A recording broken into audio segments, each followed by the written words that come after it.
Asia का सबसे लंबा टनल और देश का आइकॉनिक जो प्रोजेक्ट हैं आज ऑफिशियली ब्रेक थ्रू जो हैं वो किया गया है। इस वक्त हमारे साथ दो अहम जो हैं शख्सियत यहाँ पे मौजूद हैं, व्यक्ति मौजूद हैं जिनका काफ़ी कड़ी रोल रहा है और इस टनल में शुरुआत से ऑब्जर्व कर रहे हैं। सर, हमारे साथ ज्वाइन करने के लिए बहुत बहुत शुक्रिया। जिस तरह से जोजिला टनल एक आइकॉनिक टनल हैं और 12 महीने बनने के बाद 12 पूरा राउंड द ईयर ये बाई रोड ज़मीनी सतह पे लद्दाख कश्मीर के साथ कनेक्ट होगा, तो क्या कुछ आप कहना चाहेंगे इस टनल के बारे में? क्या खुसूसियात है, क्या यूनिक चीज़ है? चूँकि एशिया का लंबा तो है ही, लेकिन इसमें किस तरह की इंजीनियरिंग यूज़ हुआ है और देश के इंजीनियरिंग को आप इस वक्त कहाँ देखते हैं? देख लीजिए, सबसे जो इसका मेन इम्पॉर्टेंट पॉइंट है कि ये 12 महीने कनेक्टिविटी रहेगी लद्दाख एंड जे के साथ। कोई खुदा ना खास्ता कभी भी जिस तरह विंटर में यहाँ बर्फ़बारी होती थी और रोड बंद होता है -40 डिग्री में, आप लद्दाख के लोग उधर नहीं जाते थे, हेलीकॉप्टर लाना पड़ता था, उसमें फिर उधर ले जाना पड़ता था। लेकिन ये 12 महीने आपको खुली रहेगी ये टनल, कभी भी कोई इमरजेंसी कुछ हो। लेकिन आफ्टर कंस्ट्रक्शन बनने के बाद ये टनल, अभी इसमें 2 साल और लगेंगे, उसके बाद ये पूरे 12 महीने खुली रहेगी ये टनल। और ये जे के लिए भी है, लद्दाख के लिए भी है, बहुत बड़ी अचीवमेंट है। कितना चैलेंजिंग था इस टनल को बनाने के लिए? क्योंकि एक तो टफ टेरेन पे वाक़ है ही, और यहाँ पे ख़ासकर पानी को लेके और टेरेन को लेके, बर्फ़बारी को लेके भी कहीं बहुत इश्यूज़ रहता है। हाँ, देख लीजिए, ये हमें 4-5 महीने बंद हो जाता था। ऊपर जोजिला जो मेन रोड है इसका पुराना रोड, उधर से 5 महीने हमें रोड क्लोज़ रहता था, 4 महीने क्लोज़ रहता था। बर्फ़ की इंटेंसिटी देख के कभी 10 मीटर बर्फ़ गिरती है, कभी एवलांच आती है। वेस्ट साइड में हमको भी एवलांच आते थे। उसके बाद यहाँ का टेम्परेचर जो है -40 डिग्री यहाँ टेम्परेचर रहता था, और उसमें काम करना it was it self a big challenge. अब ड्यूरिंग कंस्ट्रक्शन हमने वो बंद नहीं किया काम इधर, लेकिन यहाँ भी वर्कर होते थे हमें ईस्ट साइड, द्रास साइड से और वेस्ट साइड से। रोड को एकदम क्लीन करना पड़ता था। वो कंट्रैक्टर की मेहनत की वजह से और हमारी लगन की वजह से रोड एकदम खोलते थे और अंदर काम एक्सकेवेशन का होता था। अब जो मेन चैलेंज था पानी का, हमें द्रास साइड से था, क्योंकि द्रास साइड से जो हमें टनल के अंदर पानी आता था वो फेस पर हमको जमा हो जाता था। उसमें हमको थोड़ी मुश्किलात हो जाती थी एक्सकेवेशन करने में, लेकिन उसको भी हम फिर डिवाटरिंग करते थे, सम्प पिट बनाते थे, सबमर्सिबल पंप लगा के वो बाहर निकालते थे पानी। उसके बाद हम अपना काम जारी रखते थे। दूसरी बात है, जियोलॉजी भी हमें इस पहाड़ में अच्छी भी नहीं मिली और अच्छी भी मिली है। जहाँ जहाँ हमको वीक जियोलॉजी मिल रही थी उसको हम स्टेबलाइज करते थे एकदम, क्योंकि कभी कभी अचानक राग गिरता था, क्योंकि इसमें वो आपको समझ नहीं आएगा, इसमें जॉइंट, ये geology point of technical point of view है, थोड़ा डिफरेंट है समझाना। तो उसको हम एकदम स्टेबलाइज करते थे, रेनफोर्स करते थे और काम को आगे बढ़ाते थे। सर, इस टनल में आपका मेन रोल क्या था, थोड़ा सा बताइए प्लीज़। मेरा इस टनल में मेन रोल था, हम तो अथॉरिटी इंजीनियर है, हम कंसल्टेंट है इस टनल के। हमारा जो ड्राइंग आता था उस ड्राइंग को हम देखते थे, उसके हिसाब से ड्राइंग को प्लान करते थे कि भाई कितना काम होने वाला आगे, प्लानिंग के हिसाब से हमारा काम, और प्लस सुपरविजन। कॉन्ट्रैक्टर हमारा जो है वो काम सही तरीके से करता है, वो एज़ पर टेक्निकल स्पेसिफिकेशन के हिसाब से कर रहा है, एज़ पर ड्राइंग कर रहा है, मटेरियल सही तरीके से लगा रहा है।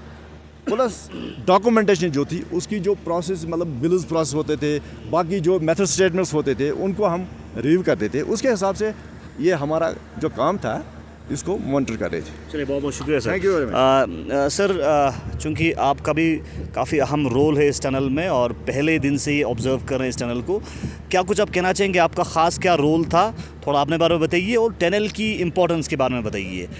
अगर हम इस टनल की इंजीनियरिंग के बारे में बताएँ तो क्या हम एट पार विद चाइना हैं इस टनल के इंजीनियरिंग के हवाले से? मेरा नाम अवधेश प्रताप मिश्रा है, मैं इस प्रोजेक्ट का अथॉरिटी इंजीनियर हूँ।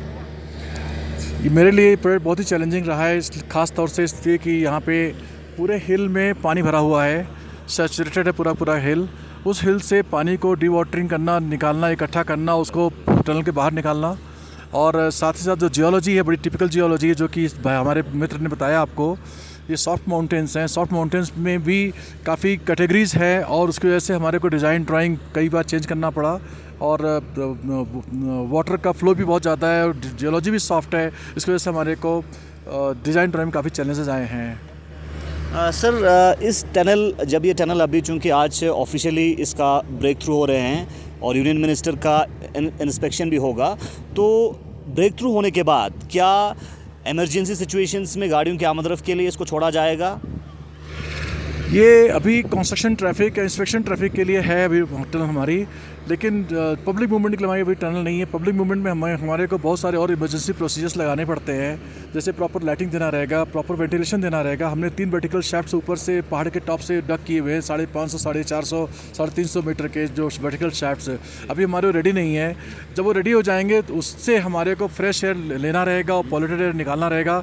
तो जब तक वेंटिलेशन सिस्टम्स का हम प्रॉपर चालू नहीं करते तब तक ये टनल जनता के लिए नहीं है। सर, इमरजेंसी एम्बुलेंस और डिफेंस की ज़रूरत के लिए क्या? इमरजेंसी एम्बुलेंस डिफेंस के लिए अगर हम कभी मान लो से ज़रूरत पड़ती है देश के लिए, तो उस केस हमको कंस्ट्रक्शन काम बंद करना पड़ेगा, सारे गैंट्री को हटाने पड़ेंगे। चूँकि हम 6 गैंट्री अगर हम ऑपरेट करेंगे, आप एक गैंट्री सामने देख रहे हैं, इससे हमारे को 5 गैंट्री और लगानी रहेंगी। अगर हम 6 गैंट्री ऑपरेट कर रहे हैं और कम से कम 50, 60, 70 ट्रकें आ रही जा रही, मटेरियल ला रही डाल रही हैं, तो रेगुलर डिफेंस मूवमेंट नहीं रहेगा, रेगुलर एम्बुलेंस मूवमेंट नहीं रहेगा। लेकिन कभी ऐसा ज़रूरत पड़ता है सरकार की आवश्यकता हेतु हम लोग कर सकते हैं। देश के हिंदुस्तान के हवाले से, यानी भारत के हवाले से किस तरह की इंजीनियरिंग का स्टेटस इस टनल के बनने के बाद देखने को मिल सकता है? ये इंजीनियरिंग जो है, इंजीनियरिंग बेसिक इंजीनियरिंग, चाहे सॉइल इंजीनियरिंग हो या एक्सकेवेशन इंजीनियरिंग हो या टनल इंजीनियरिंग हो, it's all the same all over the world. ऐसा कुछ नहीं कि चाइना हमसे आगे या चाइना से हम पीछे हैं। जिस लेवल पर चाइना उस लेवल पर हम भी हैं। बस ये पॉलिसी मेकिंग की बात है, टनल कहाँ बनानी, कैसे बनानी है, सारी टेक्नोलॉजी इंडिया में अवेलेबल है, सारे इंजीनियर्स अवेलेबल हैं। तो इस लास्ट पे आप खासकर लद्दाख वासियों को किस तरह की मैसेज आप पहुंचाना चाहेंगे? क्योंकि लद्दाख का एक ड्रीम डिमांड रहा है, प्रोजेक्ट रहा है, और आज ये ड्रीम कम ट्रू होते हुए नज़र आ रहे हैं। ये ड्रीम लद्दाख वासियों का तो है ही, साथ में कश्मीर वासियों का भी, पूरे देशवासियों का है। अगर मान लो देश में चेन्नई से या बॉम्बे से किसी को अगर लद्दाख जाना है, तो उनके लिए वही समस्या जो लद्दाख वासियों को लद्दाख से कश्मीर आने के लिए है। ये एक बहुत बड़ा स्टेप हमारे देश के डेवलपमेंट में, ये नेशनल इंटीग्रेशन की बात है। हमारा पूरा आज हमारा नेशन का एक पार्ट, एक पोर्शन जो कि 8 महीने, 7 महीने, 6 महीने बंद रहता था साल भर में, आज जो इंटीग्रेट होने जा रहा है, इससे बड़ी खुशी और किसी के लिए क्या हो सकती है। हमारे देशवासियों के लिए बहुत फ़ख्र की बात है ये। चलिए, बहुत बहुत शुक्रिया। आज का दिन खासकर लद्दाख के लिए और पूरे देश के लिए काफ़ी हिस्टोरिक दिन है, क्योंकि देश का और एशिया का सबसे लंबा जो टनल हैं वो आज ऑफिशियली ब्रेक थ्रू होने जा रहे हैं। और union minister roads and transport Nitin Gadkari जो हैं वो इस प्रोजेक्ट के ब्रेक थ्रू के मौके पे मौजूद रहे हैं।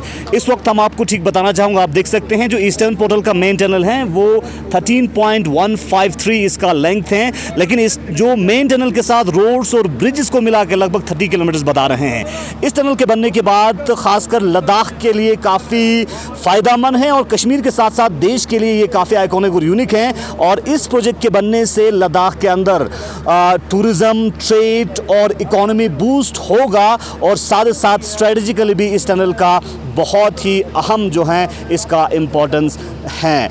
और चूँकि पिछले कई सालों से लद्दाख के लोग को जोजिला टनल की मांग लगातार करते हुए नज़र आते थे, और आज जो है जोजिला टनल मुकम्मल होने के बाद लोग काफ़ी खुश हैं, और आज के दिन को एक तरफ से हिस्टोरिक डे के हिसाब से इस दिन को देखा जा रहा है। मोहम्मद इसाक, गुलिस्तान न्यूज़ के लिए मिनामग ईस्टर्न पोर्टल से जोजिला टनल के। आप देखते रहें गुलिस्तान न्यूज़।